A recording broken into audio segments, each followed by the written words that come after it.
The ANC is swearing in several new members of parliament, but questions are already being raised if in fact these members are honourable. Now, among the 5 taking their oaths as MPs is former Deputy Finance Minister Sfiso Buthelezi, who's been fingered in the Public Protector's report on corruption at PRASA. Then we have former Northwest Agriculture MEC Manketsi Tlhape, who's also on the list, and she's been accused of taking 44 cattle earmarked for emerging farmers in her homestead of Delareyville. So the question really says, what does the ANC's Integrity Commission actually have to say about this matter, and do they even have a role to play? Just how effective is it in rooting out tainted party leaders? So to analyze this further, I'm joined now by political analyst Professor De Kotze. Professor Kotze, thanks a lot for joining us on Newsnight this evening. It really does say something if you've got members of parliament that have been implicated in one scandal or another actually coming into the fold as new MPs in this new dispensation.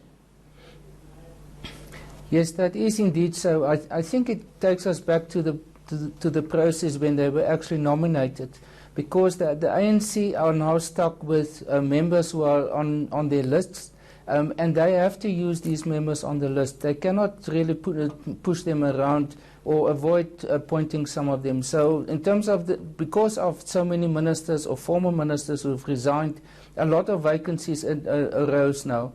And the next on the line after number 108, because that was the cutoff point, they are now one by one being identified to become members of parliament. But your reference to the Integrity Commission, I think, is very relevant. We know that 22 names were referred to it, but since the reference referring them to the commission, nothing really has happened. And I think everyone is still waiting to hear what is exactly the final report of them. We know that they had interviews with some of the persons who were listed on this list, but none has happened in terms of a final determination by the Commission and their report to the National Executive Committee, because that is where the buck stops. The National Executive Committee must act on the conclusions and the recommendations of the Integrity Commission. Well, Professor Kotze, it raises questions around, good governance, and are we expecting these individuals who will be sworn in to actually make a difference? I mean, if you've got scandals already, let's just take the MEC of Agriculture in the Northwest, for example, and she was fired by now Premier Job Mkhoro. So if we have those individuals that are representing the country at that level of governance, it says something about our effectiveness as a state to even govern effectively. Yes, that is certainly a reflection on the members of parliament, and the fact that there isn't a process to prevent them from even in the first instance appearing as candidates on the party lists of the different parties. We've seen it also with other parties where there's some persons who had possibly not the best possible background in order to be a member of parliament. But I think in the end it is about the internal processes of the political parties that must make sure that there are no persons with dubious backgrounds or with questions about the ethical conduct of the past, or who have been very explicitly implicated now by some of these commissions. And I think that is what the ANC will have to deal with in terms of their overall credibility. We've seen with this election the decline in both the registration of voters as well as the voter turnout, and many interpret that decline as very much in reflection on the trust deficit that exists between the public or the voters on the one hand and politicians and representatives of political parties.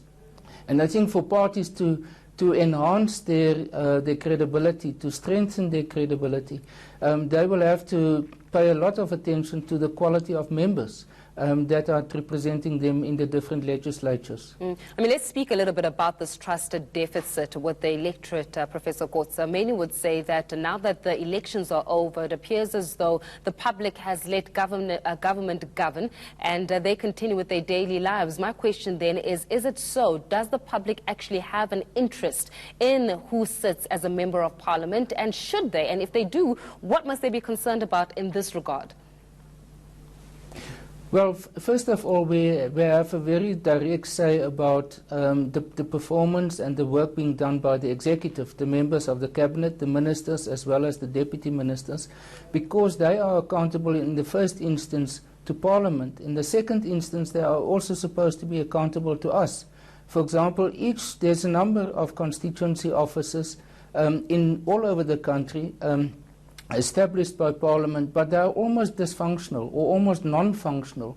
And I think this is where the public and the voters have a responsibility to start to make demands, that these type of institutions are actually working very well. There are many opportunities in Parliament for public hearings and where the public can make an input and participate in some of the activities of Parliament. Unfortunately, a lot of that is not being used by the public.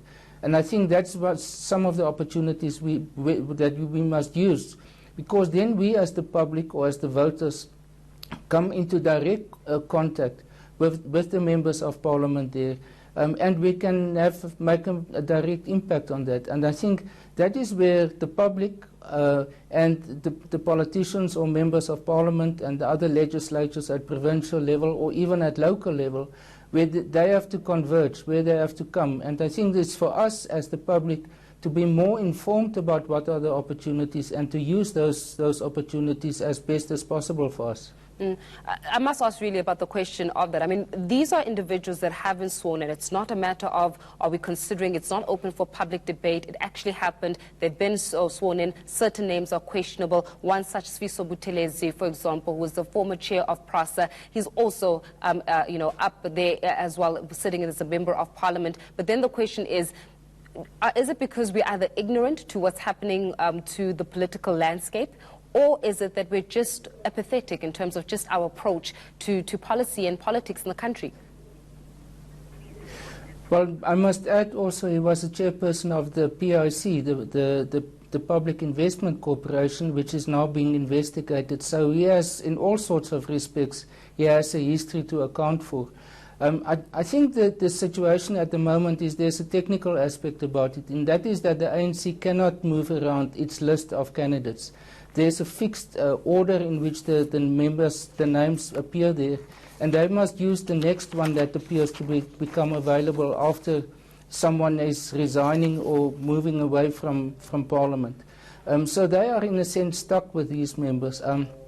But what I think what can happen is in the future is that once a year all the parties in Parliament can actually change and swap or recall some of their members in Parliament, and that will then create an opportunity for the ANC to say, well, we were confronted by our own list of members of Parliament, but now we have an opportunity to rectify those who are not performing or those with backgrounds that actually create question marks about the credibility of us in Parliament. So I think it's not for the party, therefore, to say, well, we don't have options. There will certainly be options for the different parties, and they can rectify the situation. This definitely says something about our political process, but we're going to leave our conversation there for this evening. Political analyst Professor Dirk Coates is just speaking to us about the members of Parliament that have been recently sworn in. Time now for some business news.